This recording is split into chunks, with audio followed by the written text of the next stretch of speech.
बोलते हैं साईं बोलते हैं. என் அன்பு குழந்தையே, வாழ்க்கையில் உனக்கு நிறைய நண்பர்கள் இருக்க வேண்டும் என்பது அவசியமில்லை. ஆனால் சில உண்மையான நண்பர்கள் கிடைத்தால் அந்த நட்பை நீ தக்க வைக்க முயற்சி செய்.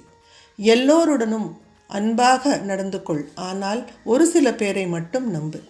அந்த சில பேர் யார் என்பதை முடிவு செய்யும் பொறுப்பை நான் உன்னிடம் கொடுக்கிறேன். ஆனால் அவர்களை தேர்ந்தெடுப்பதற்கான வழி காட்டுதல் நான் செய்வேன். சொந்த பந்தங்களுடன் உன்னுடைய நேரத்தை பகிரு. இவ்வாறு செய்வதனால் உறவுகள் வலிமைப்படும். உன் வாழ்க்கையில் மாற்றம் உன்னால் தான் கொண்டு வர முடியும். வேறு யாராலையும் முடியாது. உன்னுடைய ஒரு செயலினால் என்ன எதிர்வினை ஏற்படும் என்பதை பொறுத்து உன் வாழ்க்கையில் மாற்றம் சார்ந்திருக்கும். அதனால் உன்னுடைய அன்றாட செயல்கள் மீது கவனத்தை செலுத்து. உன் வாழ்க்கை தானாகவே அருமையாக மாறிவிடும். மகிழ்ச்சியுடன் இரு.